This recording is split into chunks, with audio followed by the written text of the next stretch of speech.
बिस्मिल्लाहिर्रहमानिर्रहीम। मोहतरम गवर्नर साहब, ग़ुलाम अली साहब, चीफ मिनिस्टर साहब, आज़म ख़ान साहब, vice chancellor professor Ziaul Haq साहब, adviser on health Abid Jamil साहब, प्रोफेसर अब्दुल बासित और शमीम सिद्दीकी साहब, आप सब लोगों को अस्सलाम वालेकुम।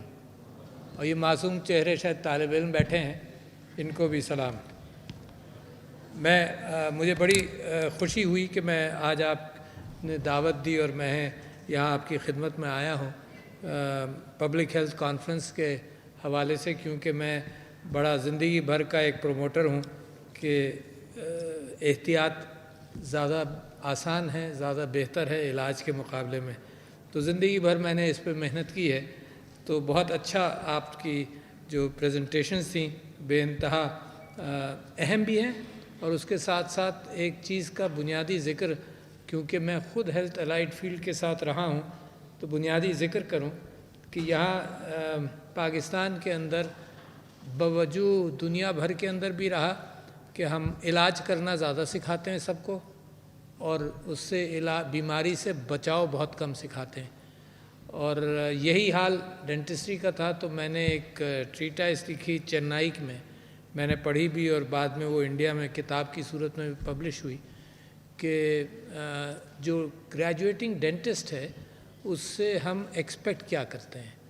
उसके अंदर सबसे बड़ी चीज़ जो मैं समझता था, हम एक्सपेक्ट ये करते हैं कि उसकी ओरिएंटेशन अपने माशरे के साथ हो। वो सिर्फ दुनिया की तहकीक इलाज के हवाले से उसको इलाज सिखाकर माशरे में डाल देना, और यकीनन रोज़ी हर शख्स कमाता है, उसके कमाने का हक़ है, मगर वो कैफियत के पूरे माशरे को इस बात से एहतियात से के ऊपर कोई अहमियत ना देना और सिर्फ इलाज पर फोकस करना, ये एक गलत ओरिएंटेशन पाकिस्तान में शायद अभी भी किसी हद तक चल रहा है। और मुझे ये भी ताज्जुब हुआ कि दोनों प्रोफेसर साहिबान ने इस बात की निशानदेही भी की, और वो ये निशानदेही की कि इनको डॉक्टर्स को रीट्रेन करना पड़ा है। और मुझे ये ताज्जुब हुआ कि ये जो बैठे हैं, डायबिटीज़ के एतबार से डॉक्टर्स को 6 हफ्ते की ट्रेनिंग मज़ीद, और कार्डियोवास्कुलर इश्यूज़ पर भी डॉक्टरों को 6 हफ्ते मज़ीद की ट्रेनिंग, जो कि बुनियादी चीज़ें हैं माशरे के लिए। ये मेरी समझ में नहीं आया। यही आईटी में मैं फेस करता हूँ कि आईटी सेक्टर के अंदर होता ये है कि सारी जो कंपनीज़ हैं वो कहती हैं कि जी ये जो ग्रेजुएट निकला है यूनिवर्सिटी से, ये हमारे काबिल नहीं है, हम इसको मज़ीद 6 महीने ट्रेन करेंगे तब वो इस काबिल बनेगा। तो मेरी दरख्वास्त ये है, capabilities of a graduating dentist जैसे मैंने सोचा था और लिखा था, उसी एतबार से मैं समझता हूँ कि ये सिंपल चीज़ें एक ग्रेजुएटिंग डॉक्टर अपने इंस्टीट्यूशन से सीख कर निकले, उसकी प्रायोरिटीज़ बदलनी चाहिए। और वो किस तरह से बदलेंगी? बकाई साहब का आपने ज़िक्र किया, मोहतरम बकाई साहब मरहूम और मैंने एक कॉलेज ऑफ फिजिशियन सर्जन्स में एक 15-20-30 साल पहले हमने इकट्ठा कोर्स किया, और हम ये देखना चाहते थे कि किस तरह से लोगों को इवैल्यूएट करें और किस तरह से जो फेलोशिप के स्टूडेंट्स हैं या मेंबर MRCS वो member of the college of physician surgeons, वो भी एक प्रोग्राम चलता था, इवैल्यूएट कैसे करें। तो उसके अंदर जहाँ हम सब फंस गए, वो इस बात पर फंस गए कि डॉक्टर का एटीट्यूड किस तरह से मेजर करेंगे। क्योंकि जब बाकी चीज़ें मेजर कर लिया आपने, डायग्नोस्टिक के एतबार से एक मरीज़ है और डॉक्टर से कहा कि तुम इसको एग्ज़ामिन करो, तो उसकी एग्ज़ामिनेशन स्किल्स, वाइवा ले लिया, उसकी अंडरस्टैंडिंग ऑफ इश्यूज़ वो भी समझ में आ गई, मगर वो इम्तिहान के अंदर तो बड़ी हमदर्दी के साथ मरीज़ के साथ पेश आएगा, मगर इम्तिहान के बाहर वो अपनी असली पर्सनैलिटी पर आ जाएगा। तो हम इस नतीजे पर पहुँचे, और वो बकाई साहब मुझे इसी वजह से याद आते रहते हैं कि हमने और उन्होंने ख़ास तौर पर हमने सब ग्रुप बना 2 आदमियों का, तो हमने और उन्होंने ये सोचा कि ये जो हमदर्दी का एहसास है ये तो घर से चलता है ना ये। और मैंने और उन्होंने ये भी डिस्कस किया, मिसाल के तौर पर मेरा बेटा भी डेंटिस्ट हुआ, कि जब हम गाड़ी पे भेजना और सब कुछ अफोर्ड कर सकते थे, उसको हम बस में भेजते थे, 2 बसें बदल कर वो आदमजी साइंस कॉलेज पहुँचता था। तो ये जो कैफियत है कि जो लिंक है डॉक्टर का माशरे की हमदर्दी के एतबार से, वो लिंक ही जब कायम होगा जब आपके कॉलेजेस और यूनिवर्सिटीज़ के बच्चे माशरे के साथ इंटरेक्ट ज़्यादा करें। यकीनन जब भी मैं कोई गुफ्तगू करता हूँ लोग कहते हैं कि जी हम कर रहे हैं, मैं आपसे कह रहा हूँ कि ज़्यादा करें, उसको माशरे का एहसास हो। कब से? 3rd ईयर से, 2nd, मुझे नहीं मालूम, मैं अब वाकिफ़ नहीं हूँ कि आपका कोर्स कैसा है, मगर उसका सोसाइटी इनपुट जो है वो उसके दिमाग पर सवार रहना चाहिए इल्म के साथ साथ। दूसरी बात मैं आपसे कह रहा हूँ कि कौमें तरक्की करती हैं, उनकी प्रायोरिटीज़ क्या होती हैं। सबसे ज़्यादा गुर्बत से निकालने का जो कमाल है वो चाइना ने किया, और सिर्फ 2 चीज़ों पर फोकस किया, एक सेहत और एक तालीम। तालीम का आपने हाल देखा, कल मैं एक जगह पर था और जनाब 22 करोड़ बच्चे स्कूल, कॉलेज, प्राइमरी स्कूल के बाहर हैं, और मैं हर जगह मिसाल देता हूँ कि 100% children, 95 to 100% children are in primary schools in India, in Bangladesh and Sri Lanka, और हमारे यहाँ 68% children are in primary schools. कितना जुल्म है। आप एलीट हैं, किस किस चीज़ की जिम्मेदारी आपके ऊपर आती है, अल्लाह के यहाँ जवाबदेही आपके ऊपर होगी। सिर्फ यही नहीं कि तुमने अपने पेशे में क्या किया, तुमने अपने माशरे में क्या किया। Can you imagine, my head should hang in Shem जब मैं आपसे ये स्टेटिस्टिक्स का जिक्र कर रहा हूँ। कहाँ से? सिर्फ मजदूर पैदा करेंगे हम, फिर मिडल ईस्ट में एक्सपोर्ट करेंगे, फिर स्किल सेट्स देने की मजबूरी आ जाती है कि चलो भाई तालीम नहीं दी तो इसको गाड़ी चलाना सिखा दो, कुछ स्किल सेट्स दे दो, फिर हायर स्किल सेट्स की तरफ आ जाता है मामला। तो लिहाजा मैं ये समझता हूँ कि इस कौम के टोटल एटीट्यूड ऑफ लिविंग पर चेंज आनी चाहिए। ये जो प्रिवेंटेबल डिजीज़ हैं, जिसका नॉन कम्युनिकेबल डिजीज़ हैं, उनके अंदर बेसिक लाइफस्टाइल्स की अडॉप्शन की ज़्यादा ज़रूरत है। अब 2-3 चीज़ों में आपने कामयाबी हासिल की, may be that's a lesson for you. जब आपने कोविड में कामयाबी हासिल की कि उसके पीछे कुछ और चीज़ें भी थीं। उसके पीछे एक तो ये चीज़ थी कि आपने प्रचार खूब किया, सारी दुनिया में प्रचार हुआ। दूसरे ये चीज़ थी कि मैं उसको कंपेयर करूं हिंदुस्तान के साथ कि वहाँ क्या हुआ इंडिया में, तो मुझे ख्याल आता है कि हमें ज़्यादा कामयाबी हुई। तो मैं इस बात को भी अहमियत देता हूँ, चाहे लोग ना दें, कि हमने अपनी मस्जिदें खुली रखी तो अल्लाह की बरकत भी आई, मैं इस बात को अहमियत देता हूँ। मगर कुछ और भी हुआ, कुछ तीन बुनियादी मैसेजेस पर पाकिस्तानी कौम ने यकीन किया। नंबर 1, नंबर 2 ये कि आपके पास डेटा, पोलियो के एतबार से management, grass roots management data और आइसोलेशन करके एतबार से डेटा भी था, उसको आपने सही एनालाइज भी किया, और एनालाइज करके आपने टारगेटेड जो जगहें बंद करने की नीयत की, तो उसमें भी आपकी कामयाबी हुई। तो कोविड में यू आर सक्सेसफुल। बहुत बड़ा काम था, कम्युनिकेबल डिजीज़ थी एक, मगर आप सक्सेसफुल हुए क्योंकि मैसेजिंग और उसका हज़म करना जो है वो आपने आसान किया। May be that is a trick you should use in prevention, may be. दूसरी आपको मिसाल देता हूँ कि मेरी बीवी जो है वो ब्रेस्ट कैंसर के ऊपर काम कर रही थी और कर रही है। और क्या हुआ कोविड के अंदर, 3 चीज़ों की मैसेजिंग गई। देखिए, मैं इस बात को, आपके एक टेक्निकल इश्यूज़ हैं उसका आपने जिक्र किया, अच्छा, और मैं समझता ये हूँ कि प्रिवेंशन जो है उसका वो अवामी इशू है, उसके अंदर मेरी और आपकी और मुल्क की कम्युनिकेशन स्किल्स ज़्यादा काम आएंगी। टेक्निकल इश्यूज़ जिस तरह से आपने पिरामिड्स बनाए कि इस तरह से प्राइमरी हेल्थ केयर और बेसिक हेल्थ केयर और फिर टर्शरी हेल्थ केयर, और इस तरह से वो पिरामिड है, उसको आप ठीक करें। ये तो आपकी ज़िम्मेदारी है और सरकार की ज़िम्मेदारी है। सरकार की जेब में पैसा भी नहीं है। जिसकी जेब में पैसा नहीं होता ना, तो वो ज़्यादा एहतियात करना चाहिए उसको कि कहीं गिर जाऊंगा, चोट लगेगी। आपको मालूम है जिनकी जेब में पैसा नहीं था, मेरे अपने अजीज़ की बात कर रहा हूँ, अजीज़ों की बात कर रहा हूँ, कि जिनको कोविड हुआ वो ये सोचकर कि मैं अस्पताल जाऊंगा, मीटर चलेगा पैसे का, तो उन्होंने टाला उस बात को। And 2 of my nephews passed away. So ये कोई छोटी बात तो नहीं है कि आदमी बीमार होता है, उसके ऊपर एक मुश्किल आती है कि वो मीटर भी चलेगा अस्पताल का। तो लिहाजा प्रिवेंशन के हवाले से हर शख्स फ़िक्रमंद रहता है कि किस अंदाज से करे।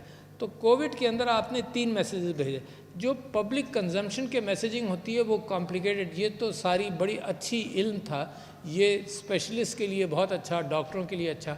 पब्लिक कंजम्पशन बड़ा लिमिटेड सा है। कोविड के अंदर 3 मैसेजेस आपने दिए और बार बार दिए कि हाथ धो, मास्क पहनो और फासला रखो। ब्रेस्ट कैंसर की 3 मैसेजिंग की कि हर महीने लड़कियां और औरतें अपनी छाती को एग्ज़ामिन करें।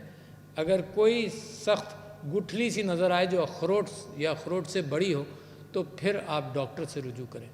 अच्छा, इसमें जब भी, और मजबूरी डॉक्टरों की आपको बताऊं, माफ़ कीजिएगा, जिस महफिल में भी हम बैठे, डॉक्टर ने कहा जी मैमोग्राफी की तरफ ले जाएं इस बात को, डॉक्टर ने कहा कि इलाज होगा, कैसे होगा, क्या होगा, और मैं अपनी बीवी को कन्विंस करता रहा कि देखो ये चीज़ें इस वक्त इंफॉर्मेशन भेजनी है ताकि लोग प्रिवेंशन करें, अर्ली स्टेज में अस्पताल चले जाएं, बस दैट्स द मैसेजिंग सिर्फ ये कि अर्ली स्टेज में अस्पताल जाएं। बाकी फिर अस्पताल के हवाले से हमने कुछ वॉलंटरी एफर्ट सबसे ले लिए, कमिटमेंट ले लिए कि ऐसी औरतें आएंगी तो आप इलाज करेंगे।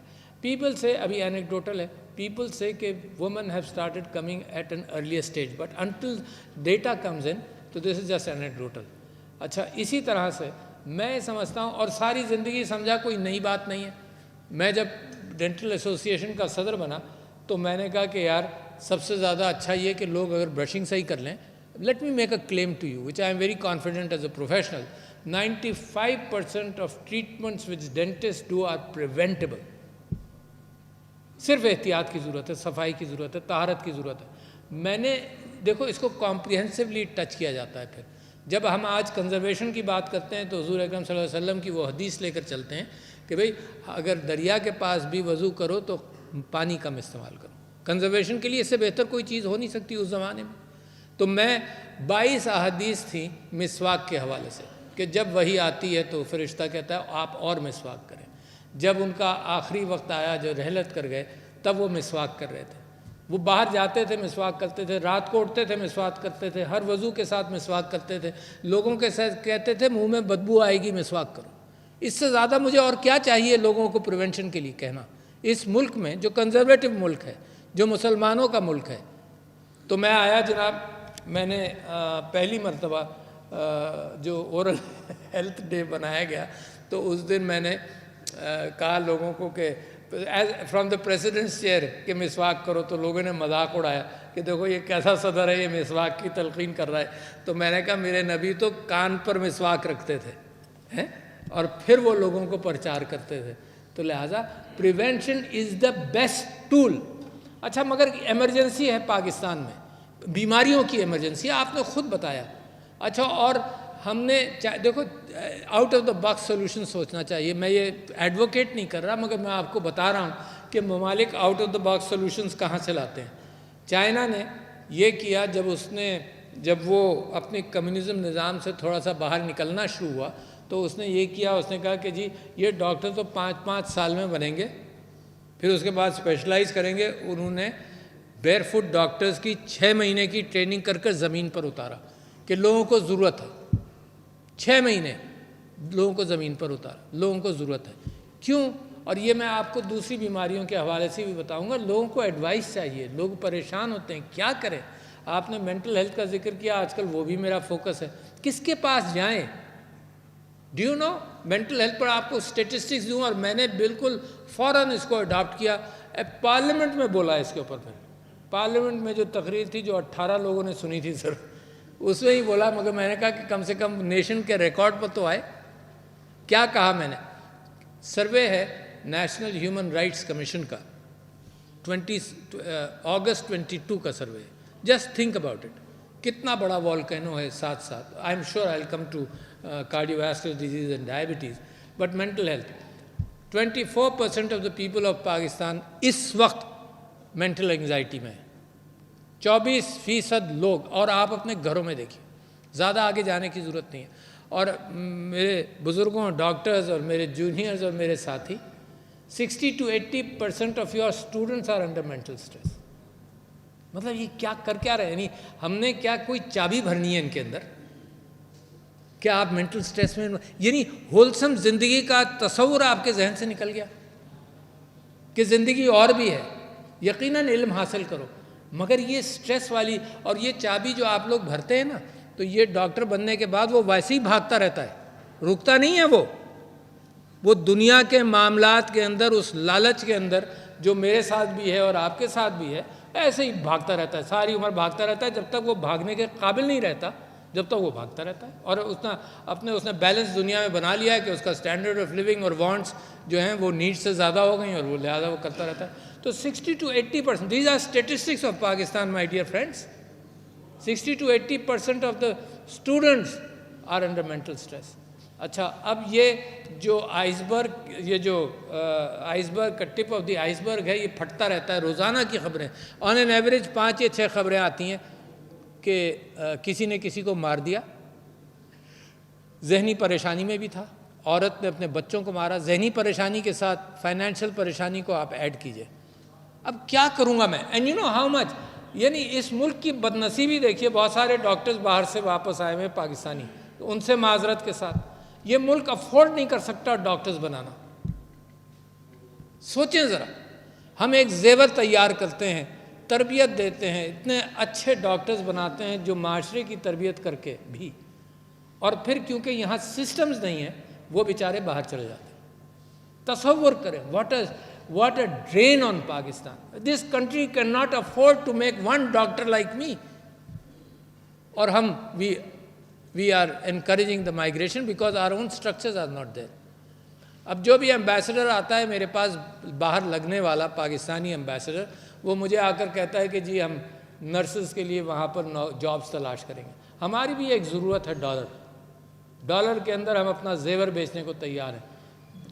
द फिगर ऑफ नर्सेज, जनाब ज़िया साहब आपने उसको याद भी रखा कि we need 900,000 nurses and we probably have 200,000 nurses at a round figure बता रहा हूँ आपको। 9 लाख चाहिए, 2 लाख हैं। जिस एतबार से हम प्रोड्यूस कर रहे हैं, 50 साल में ये 9 लाख तक पहुँचेंगे, 50 साल में पहुँचेंगे 9 लाख तक, और जब तक ज़रूरत और बढ़ चुकी होगी। क्यों?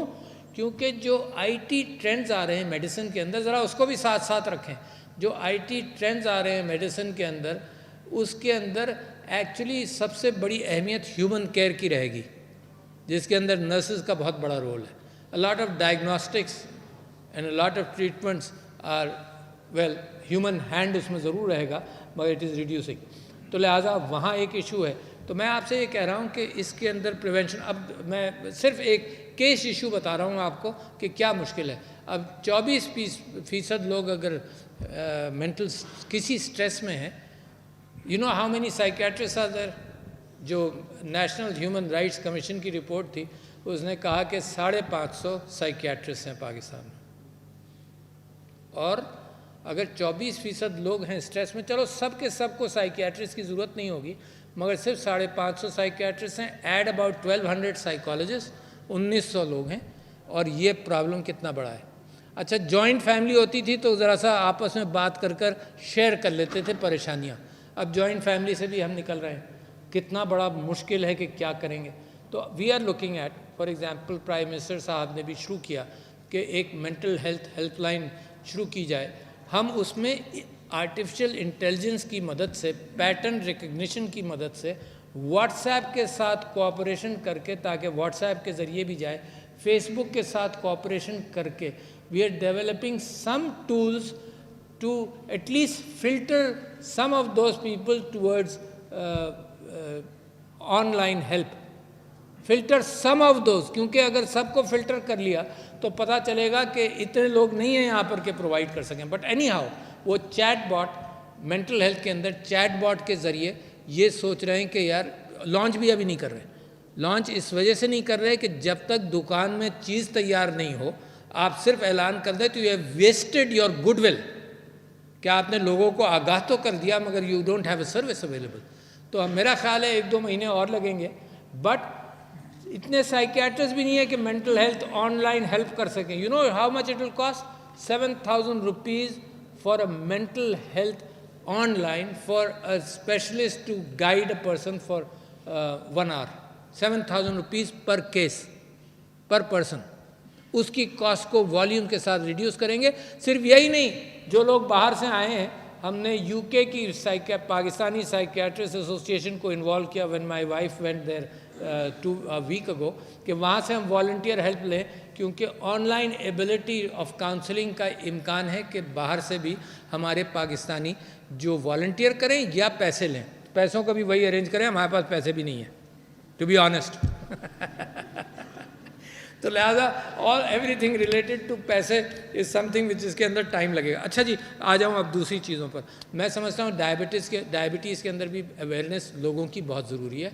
देखो, कभी कभी लोग बड़ों को ये काम करते देखते हैं तो पूरी कौम इस तरफ चलती है। मैं बाराक ओबामा साहब की मिसाल दूंगा कि वो 4 किलोमीटर या 5 किलोमीटर रोज़ाना भागते थे। तो लिहाजा कौम जो है उनको देखकर अपनी फिज़िकल फिटनेस की तरफ आई। आप देखिए कि अजीब कंट्रडिक्शन है सोसाइटी में, कहाँ हम डायबिटीज़ की बात कर रहे हैं, ओबेसिटी की बात कर रहे हैं, और कहाँ हम मेल न्यूट्रिशन और स्टंटिंग की बात कर रहे हैं। तो देयर इज़ अ क्लास जिसको खाना मिलने लगा वो मोटे होने लगे, और एक वो पूरी क्लास है जिसको खाना नहीं मिल रहा और 40% लोग स्टंटिंग का शिकार है। Can you imagine? यानी ये दोनों डायरेक्शंस इसी मुल्क में चल रहे हैं। यानी 40% लोग स्टंटिंग का शिकार हैं, तो आप में से भी कुछ होंगे, मैं भी हूँ शायद उसका शिकार। Maybe we could have performed better had we not been 40% of us had not been stunted. अच्छा जी, प्रिवेंशन की बिल्कुल अच्छा सिन टैक्स कहलाता है जो आपने बात की। यानी सिन टैक्स, चलो लफ्ज़ ख़राब है, मगर ये टोबैको के ऊपर और ये शुगर एडेड बेवरेजेस के ऊपर, तो यकीनन ये थोड़ा डिस्करेजिंग होता है, मगर इसके ऊपर ज़्यादा मेहनत करनी पड़ेगी लोगों की अवेयरनेस के लिए। अच्छा, मैं आपसे ये कह रहा हूँ कि डाइट के अंदर क्या चीज़ें, वैरायटी ऑफ डाइट। निएंडरथल जो इंसान था या इन एवोल्यूशन के अंदर, उसकी डाइट हंटर गैदर वाली डाइट थी कि ये पत्ता खाने के काबिल है, उसने पत्ता उठा लिया, ये बेरी खाने के काबिल उठा लिया। जैसे जैसे इंसान ने तरक्की की और फार्मिंग की, उसने वीट को डोमेस्टिकेट किया, तो वैसे वैसे उसका डाइट नैरो होने लगा। अब कहा जाता है कि रंग बिरंगी फल, रंग बिरंगी सब्जियां, इसके अंदर डाइट को वैरायटी दें। तो लिहाजा मैं समझता हूँ कि लोगों को इस चीज़ की तरफ इनकरेज करने की चीज़ की ज़रूरत है जो हर वक्त है। मैं ज़िंदगी को चेंज करना चाहिए। मैं मिसाल के तौर पर 4 मंजिल या 5 मंजिल तक मैं एलिवेटर नहीं लेता हूँ, और पिछले 8-10 साल से नहीं ले रहा हूँ। असेंबली में भी जाता था तो सीढ़ियाँ चढ़ता था। These are normal daily lifestyle changes. कुछ कहीं पैदल चलने की ज़रूरत हो तो पैदल चले। तो मैं गुड डाइट, शुगर जिसमें कम हो, सॉल्ट जिसमें कम हो, ये डाइट ज़रूरी है। और ये ज़माने ने, रिफाइंड शुगर ज़माने के साथ आया। फलों में रिफाइंड शुगर नहीं होता था, ये रिफाइंड शुगर ज़माने के साथ आया। I was speaking in Nepal, Kathmandu, शायद डेंटल स्कूल के स्टूडेंट्स थे, 20-25-30 साल हो गए। वहाँ पर एक पेपर मैंने सुना जिसके अंदर ये था कि जी नेपाल में एक एरिया था जहाँ दांतों में कीड़ा ज़्यादा लगने लगा। तो रिसर्च करने से पता चला कि जो फॉरेनर्स आते थे, this was a trekking area going up towards the mountains, तो वो टॉफ़ियाँ बांटते थे। जब टॉफ़ियाँ बच्चों को पसंद आने लगी तो वहाँ दुकानों ने टॉफ़ियाँ रखनी शुरू कर दी हैं। तो ये जो रिफाइंड शुगर्स हैं, इसने भी बड़ा बुरा हाल किया। तो लिहाजा डाइट एंड एक्सरसाइज की हेल्थ जो है, ये एक हेल्दी कौम के अंदर बहुत सारे कैफियत होती हैं जो किसी ने उसको पूछा, हेकल था एक ऑथर, एडिटर मिस्र में, उसने सदात के ऊपर किताब लिखी, सदात के नाम से ही लिखी। उसने सदात से पूछा कि तुम इतने मसरूफ़ आदमी, you are the president of a big country, तुम ये 1 घंटा पैदल चलते हो अलेक्जेंड्रिया में, या 2 घंटे, क्यों? उसने कहा कि जब मैं चलता हूँ पैदल और सब सारा, तो जब मेरा बॉडी एक्सरसाइज करता है तो मेरा दिमाग तैयार होता है। अगर मैं सीडेंट्री लिविंग अख्तियार करूँगा तो मेरा दिमाग भी पीछे रहता है। तो मैं समझता हूँ कि these are healthy habits which have to be brought in. Cardiovascular एतबार से भी हो, डायबिटीज़ प्रिवेंशन के हवाले से भी हो, बड़ा मुश्किल है। हेपेटाइटिस, आपको मालूम है, पता नहीं कितने यार लोग हैं, फिगर मुझे याद नहीं रहता, मगर 9% of the people of Pakistan, that is a communicable disease, hepatitis का शिकार है। इनका इलाज अगर किया जाए तो मिस्र ने किया, मिस्र ने 13% से हेपेटाइटिस कम किया है। उनका इलाज के अंदर कई अरब डॉलर खर्च हुए, और आपके यहाँ आजकल ये अरब डॉलर जो है ना, यही परेशानी का बायस बने। तो लिहाजा प्रिवेंशन हर जगह ज़रूरी है। और फॉर डायबिटीज़, कार्डियोवैस्कुलर एतबार से मैं समझता हूँ कैंसर्स के अंदर, आपका भाई सारी उम्र ये कोशिश करा कि छालिया बैन हो जाए, ओरल कैंसर होता है इससे, सब म्यूकस फाइब्रोसिस होता है, फिर ओरल कैंसर होता है। उन बच्चों का अगर आप हाल देखें जिनको सब म्यूकस फाइब्रोसिस होता है, तो वो अपना बच्चे अपना मुंह खोल नहीं सकते और ज़िंदगी भर खोल नहीं सकेंगे।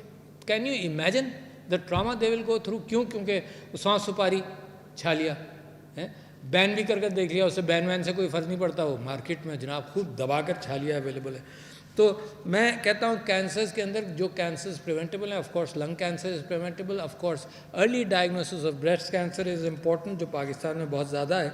तो इन चीज़ों की तरफ तवज्जो दें। अब कैसे?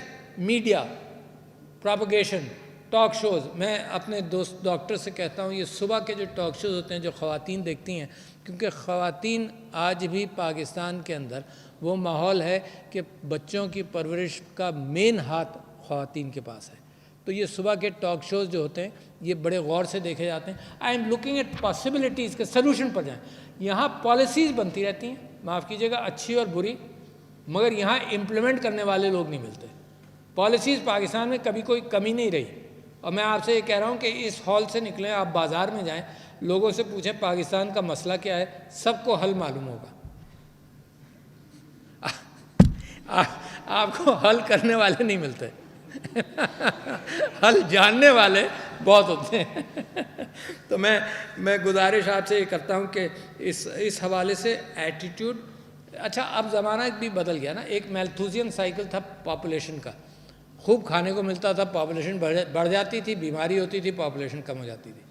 ये पिछले 1000-1500 साल तक यही चलता रहा। जब आलू आया आयरलैंड में तो वहाँ पॉपुलेशन बढ़ गई, फिर बीमारी आई, वापस कंट्रोल हो गई। ये पिछले 200 साल से ये कैफियत हुई कि जब हम इलाज करने लगे, ये मैटरनल डेथ्स और ये सारी चीज़ों का इलाज करने लगे तो और ग़िज़ा मिलने लगी, तो ये मैल्थुसियन साइकिल है, ये ख़त्म हो गया। अब पॉपुलेशन साइकिल चल रहा है। इसके अंदर एक डेमोग्राफिक इनपुट आता है। जब मईशत बेहतर हो जाती है तो बच्चों की पैदाइश भी कम हो जाती है और कभी तो नीचे जाने लगती है जब मईशत बेहतर होती है।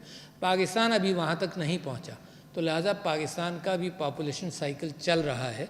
मगर उसके अंदर भी ये लेडी हेल्थ वर्कर्स और ये जो है, there are 9 million pregnancies in Pakistan every year, out of which 50% are unwanted pregnancies. तो जिन चीज़ों पर आपने भरोसा किया, लेडी हेल्थ वर्कर और मिडवाइफ, इन्हीं का बर्डन डलना चाहिए कि ये कॉन्ट्रासेप्टिव्स के हवाले से लोगों को एजुकेट कर सकें। क्योंकि हमारा माशरा ऐसा है कंजर्वेटिव कि बाज़ार में जाकर कॉन्ट्रासेप्टिव लेने में शादीशुदा मर्द और औरत तो जाएगी नहीं। तो लिहाजा वो जो डिलीवरी सिस्टम है, आप ये देखिए कि 50% आर अनवांटेड। अगर 50% को वो कॉन्ट्रासेप्टिव मिल जाए, लॉन्ग टर्म कॉन्ट्रासेप्टिव या IUDs अगर मिल जाएं तो your population problem is solve.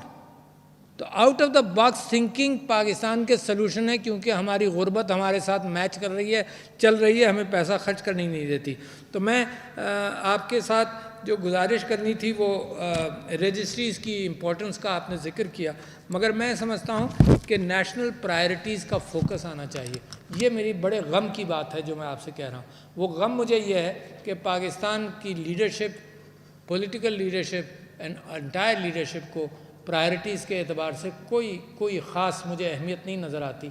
अपने झगड़ों में, अपने मामलात में, अपनी कुर्सी के चक्कर में इतने हैं कि वो मसाइल, अवाम के मसाइल के ऊपर फोकस और तवज्जो कम है।